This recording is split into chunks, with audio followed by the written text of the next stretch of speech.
All right. So, as I said in that news item earlier today, I want to go through the different reading sequence assignments and sort of give you examples of sort of exactly what I'm looking for, just in case my feedback that you've gotten in the first now two submissions hasn't been enough. So, starting with the week 4 submissions for these things, that is the stuff that you're doing this week, I'll be grading sort of more strictly. Um, so far, I've been kind of lenient, and I've mostly, with at least the reading sequence stuff, I've given you feedback about, well, next time you should do this, next time you should do that. Um, Sometimes the feedback doesn't tell you to do anything different. I'm just kind of getting you to think about stuff more. So in order that you can look at those first 2 weeks of feedback and figure out which type of feedback is me telling you what to do differently and which type of feedback is just me kind of getting you to try and think about some stuff more, I want to go through some concrete examples of submissions. So I've cooked up a few myself, and I want to sort of point out what is in these submissions and then also what isn't in these submissions to kind of highlight what I am looking for, what I want you to do, and then of course what I also don't want you to do. So first, let's look at these in order, the order that which you do them. So first we'll look at the active reading thing. So let's make this a bit bigger. So with the active reading, for the most part, people are doing that pretty well. There's a couple of things that a good number of people have done. So one, some of you have not made it clear which part is your view before you did the reading and which part is your view after you did the reading. So I think, let me make sure that you can see this.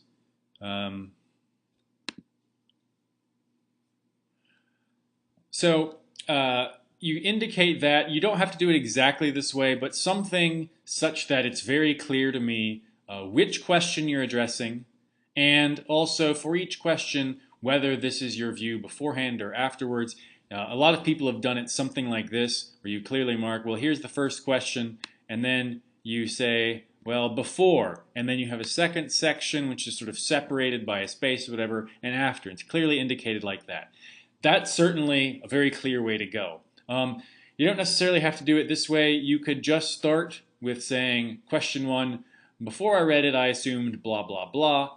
And then without like changing paragraph, you can say, well, but afterwards I thought this instead. So you could keep it as kind of one paragraph.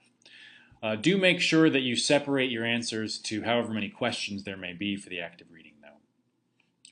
Another thing that a lot of people didn't do is that with the after part, and just the after part, you are meant to be telling me whether or not your initial impression, your initial interpretation was changed or stayed the same in the course of the reading. And to sort of explain why it either changed or stayed the same, you need to indicate some particular part of the text that we were reading, right? So you'd put in something like I have here, like a page number about where, in this case, Kuhn said something and you thought, oh, now I understand. This has made me change my mind. Or you identify part of Kuhn's argument where he's trying to change your mind. You think, well, here's him trying to make the argument, but I don't think it works. And then you'd explain why, right? So I'll read this out before. I assumed that theory change in science proceeded only by the objective evaluation of data. A theory would be retained for as long as experimental results supported it and rejected once sufficiently many experimental results falsified it, right? So in the before thing, you haven't read the text. There's nothing for you to cite. You're just reading the question and responding to it intuitively, right? The after part you've now read, or after or during, right? So once you've started reading the relevant text, then you'd write something like this. Kuhn's suggestion that scientists make decisions much like anyone else in an institutional setting is at least plausible. While some part of a decision to adopt a new theory may be motivated by experimental data, no doubt some of it is often socially, politically, or aesthetically motivated. I didn't really finish that sentence there. And right there, you'd put a page number or like the premise of his argument where he says that, something to that effect. On the plausible assumption, to be confirmed, denied by study of scientific decision-making, that scientists are not generally more rational than normal people, I have changed my view to agree with Kuhn's argument, right? So that tells me you've changed your mind from your initial impression. It tells me where in the text the sort of change of opinion occurred and why that little piece of text made you change your opinion, right? So I always want you to explain things. Whenever you're arguing, you always need to say why you've made this conclusion. Never assume that someone understands why you've said what you said, or even what you've said, right? So this is why philosophers often, and philosophy papers, tend to be sometimes a little bit pedantic. They tend to be overlong, because the philosopher doesn't want to assume that anyone agrees with anything that they think or understands necessarily exactly what they're saying. So they're very clear about everything, sometimes to a fault, sometimes too much. But I think it would be better to err on the side of caution and make sure that everyone understands you.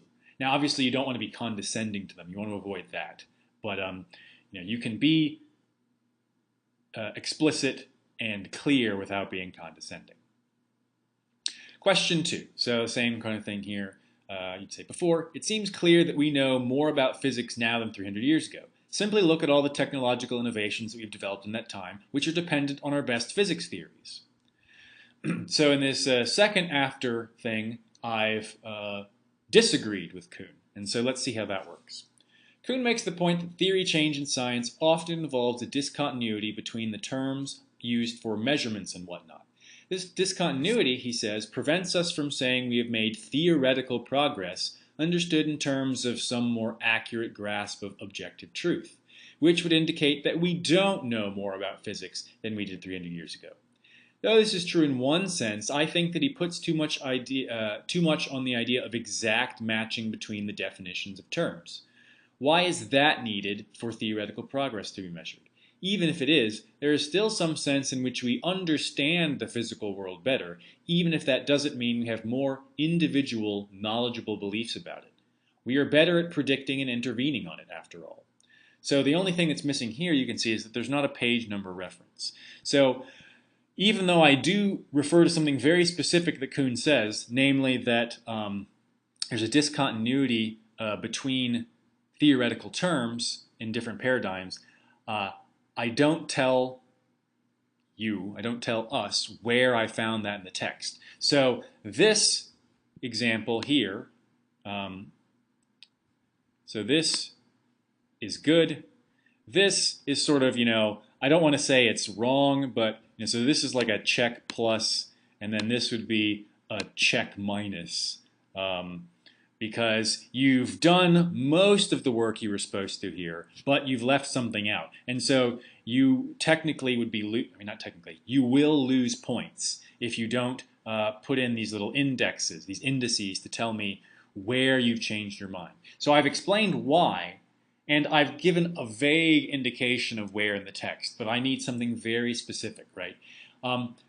This may seem like busy work, but I'm trying to give you a good method for going through readings, complicated long readings, and sort of keeping track of your own thoughts. In these very short chapters, this may not be terribly helpful, and again, it may seem like busy work, but at least I have found that when you're reading like a whole book for a project, if you're writing a very long paper and you need to keep track of exactly where in your various sources you had this idea that gave you, this thing that you're going to write, you want to have all that plotted out so that you don't have to exhaustively go back looking through the whole book again to find it, right? You could obviously do this with physical bookmarks in the book as well, but you want to have sort of concurrent notes to go with those bookmarks to explain what those bookmarks mean.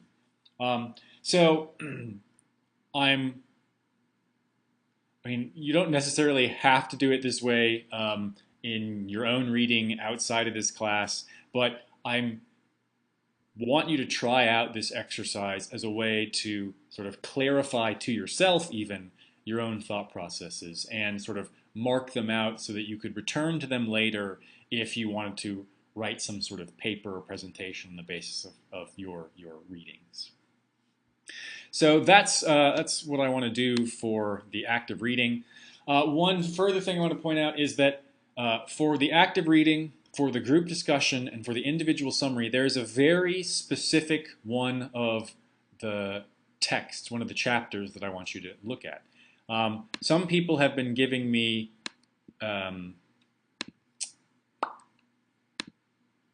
summaries and been talking in their active reading about the whole reading list, or one particular part of the reading list which isn't the one that I'm looking for. So I've said this a couple of times, so I'm going to point it out again. If you go to the reading list, you'll note that there is one part which says covered in lecture, right? So that's what I talk about in the recordings. That's what's in the slides. You do need to know this stuff, and things about it will show up on quiz questions, and of course later on exam questions, and it will help you, hopefully, in understanding the thing for the reading sequence and whatnot. But note, very specifically, this says for the reading sequence assignments, right? Only this is for the reading sequence assignments. So in this week, week 4, when you, and all subsequent weeks, pay close attention to this. So for week 4, for the active reading, for the group discussion, and for the individual summary, you are only talking about Hume and the problem of induction, textbook chapter 45. You are not directly engaging with Hume's argument against miracles, right? That's not what those assignments are about. So speaking of the group discussion, I've made a little toy post, a little example post in the, oops, no, not that.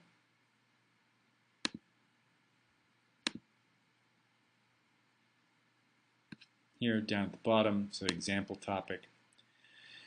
So what I want you to do each week is post your own original post in which you say something about, how, well, guided by the questions or the prompts that are given in the instructions, sort of how you responded to the reading this week. And that is, again, the particular reading indicated as being for the reading sequence assignments. So here we have an example which is, sort of from like the week 1 readings. So you're supposed to imagine this is 2 people. It's actually just me responding to myself, but for the purposes of illustration, I thought this would be good enough.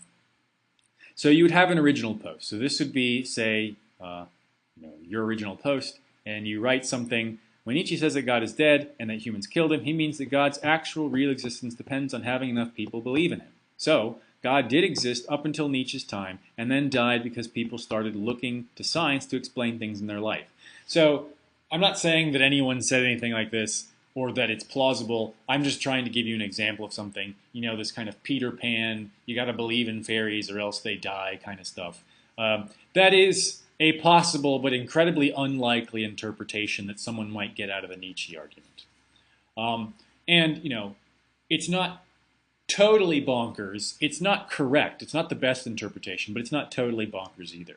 You can imagine someone thinking that. And then they might, respond to this interpretation of Nietzsche's argument and say, well, this doesn't really make sense to me. What kind of living thing, much less an all-powerful living thing, can be killed just because people don't believe in it? As much as I want them to, the hornets on my porch don't go away just because I stop acknowledging them, right? So this is the format the post can take. They don't have to be super formal. They just have to address the topic in a kind of conversational way. So that would be an original post. Everyone needs to make an original post. Then you also need to respond to somebody's post. It may turn out that not everyone's original post gets responded to. That's fine, but everyone needs to make a response to someone else's post. And not everyone has been doing that in the discussion forum. Some people just make their original post. Some people just make a response and then don't do anything else. That won't cut it starting this week. You need to have 2 distinct posts. And I've changed the infrastructure of the group discussion. It's not going to make any difference to you, but the way that it's graded will now be each week is graded separately as opposed to having this running grade. And so that will start this week and continue going forward. So here's what a response post might look like. Nietzsche didn't mean that humans literally killed an entity which was previously living. It's more like we killed God than God. What I mean is that we stopped using the concept as much, and so it became dead. People stopped living their life in the constant thought of the concept. It stopped being their natural way of explaining things. For Nietzsche, I think God is dead means something like we might say when, what we might mean when we say Latin, the language, is dead. No one uses it anymore, right? And so, someone might, a response from this original person might be, could you elaborate on what you mean when you say the language is dead? How does that correspond? And you could go back and forth like that. So, in addition to original post, response post, your response post needs to be substantive. A lot of response posts I've seen from people are like, oh, yes, I like this point and I agree with it. I like the way that you talked about this. I mean, that is a response, but I'm hoping to get something more substantive, right? I'm hoping to get something more than just people registering their agreement and disagreement with a particular post. You need to do a little bit more work than that. And the little bit more work could be as much as simply explaining in a bit more detail why you agree with what the person said. I'm not saying you have to disagree with them. I'm not saying you have to make some, create an argument. I just want you to say something, so suppose someone did agree with this first interpretation. Someone could say, this was my interpretation too. I don't see any way of interpreting Nietzsche and the word and the phrase God is dead and we killed him, because you could give the extended quote where Nietzsche says, we killed him and we have blood on our hands or something. If we take that literally, it has to mean that there was an actual entity which we killed. But I am also confused as to how we could kill an actual entity by ceasing to believe in it.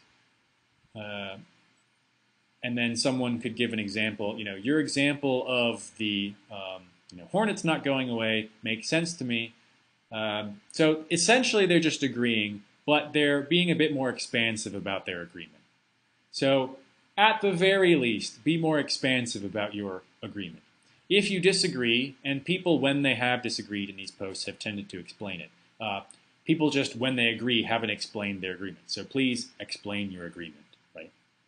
Hopefully that's pretty clear. So just to reiterate once again, in order to get full credit for the discussion posts, you need to have an original post and a response post. What's more, that response post needs to be more than just sort of saying, yep, thumbs up, right? Finally, we have the individual summary examples. So with this, I've given you a guideline where I want it to be around 150 words. If you're a little bit more than that, that's fine. So the example I have here is 168 words. And that can be difficult, right? Especially with the longer pieces and the longer arguments.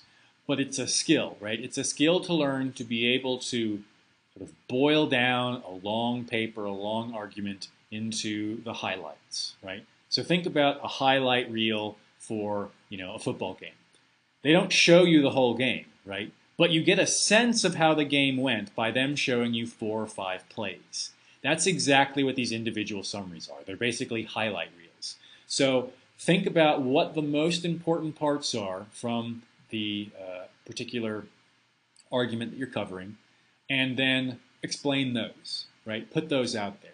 And then you give your analysis of those highlights, right? Again, just like a sportscaster would. So let me just read to you the example I have here. Kuhn argues 2 things. First, that the adoption of a new scientific paradigm does not occur solely, or even mostly, on the basis of experimental evidence. Instead, new paradigms are adopted for social, political, or aesthetic reasons. Hence, paradigm changes are not rational. Second, He claims that different scientific paradigms cannot be compared to each other. They are incommensurable because their central terms have meanings that are not identical. These two arguments together lead Kuhn to conclude that changes in scientific theory do not constitute steady progress toward objective truth. So that's the summary part, right? And so the summary part itself is 90 words, okay? In those 90 words, I have encapsulated the two different arguments that were in that chapter. I want to note a couple things. First, I am engaging directly with Kuhn's argument. I am not talking about the textbook author's presentation of his argument. And I've said this to a couple of people in their feedback where they have been talking about whether the authors of the textbook did a good job of putting forward their argument. What the author of the textbook's argument is. Sort of imagine that we're looking through those authors, right, into what Kuhn actually says. Because we're not reading Kuhn directly, we're using this sort of secondary source. We have to deal with the fact that it was written by someone that's not Kuhn. So it's true that they are giving a particular interpretation, and their interpretation might be bad. Ignore that. We don't have any way, given the resources that we're using in this class, to judge whether their interpretation of Kuhn is any good. We are trying to judge whether Kuhn himself and his arguments are any good based on what the authors of the textbook tell us. So look straight through the authors and to the person that they're talking about, or the argument they're talking about. So you see nowhere in here do I mention the authors of the particular article, just Kuhn. You don't have to tell me that Kuhn, where he wrote this, like in the Structure of Scientific Revolution.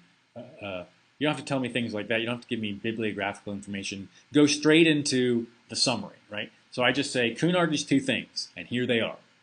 Okay, that's what the summary should look like. And that's one part of what the individual summary submission should have in them.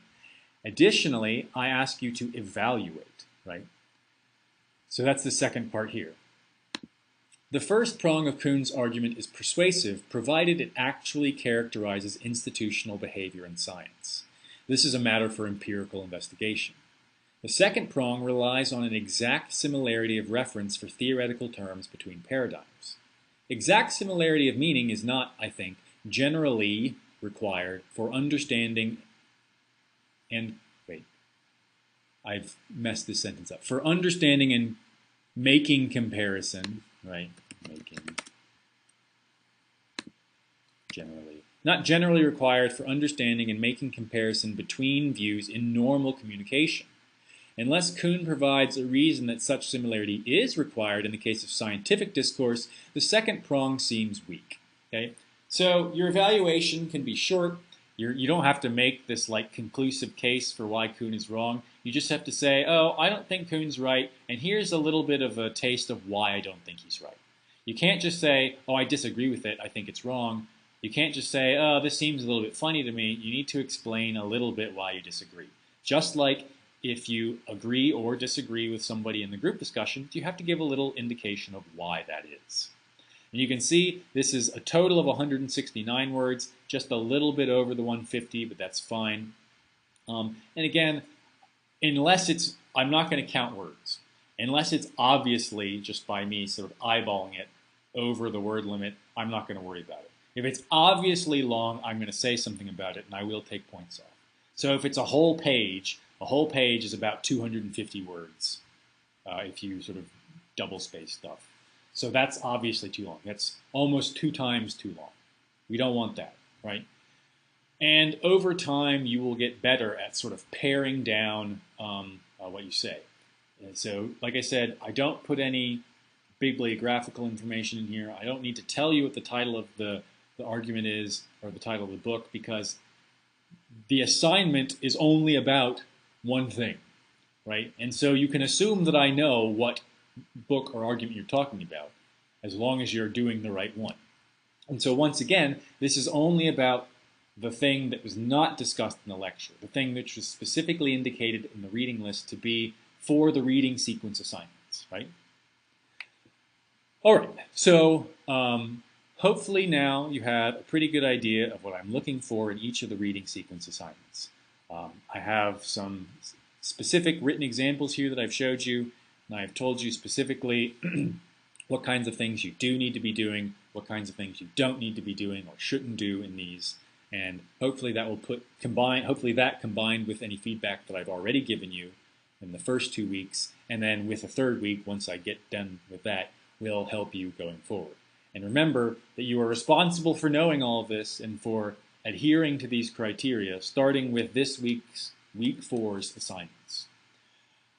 Any feedback that I've given you which hasn't been telling you, hey, next time you should do this, or, well, remember that you're supposed to be doing this, any of that kind of feedback is kind of just meant to make you think a little bit more. If I've said, well, if what you're saying is true, then what about this other thing? That's not the kind of thing that I would take off points for. I'm just, picking up on this thread of conversation that you've left out and sort of saying, well, when you think about this later, presuming that you do think about these things later after you're done with a particular unit, you might want to consider this. I should also note that when I say that if I don't give you any feedback, if I just say that this is good, what I'm saying is that you've fulfilled the parameters of the assignment. I am not endorsing any content, right? I'm not saying that, oh, yes, you are exactly right, because this is all matters of interpretation and argument.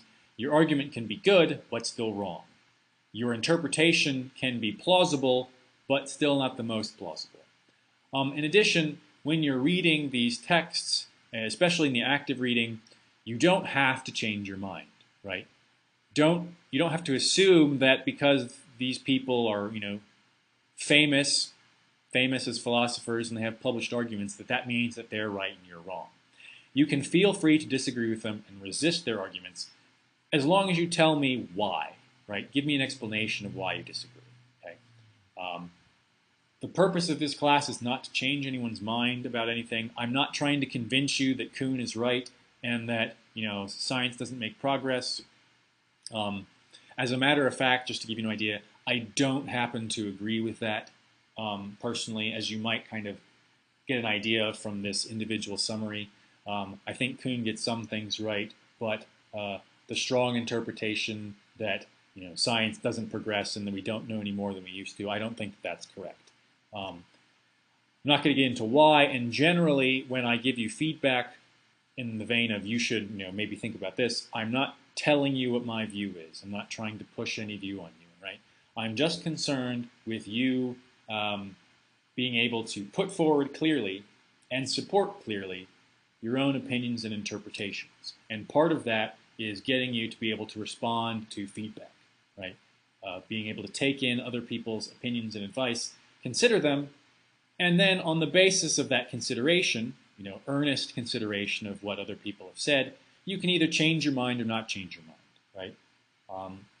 As long as you are, you sort of have good reason for it. So I think I've covered anything. If you have any questions on the basis of this, the basis of how this will affect grading going forward, you can of course email me, but hopefully this has all been pretty clear.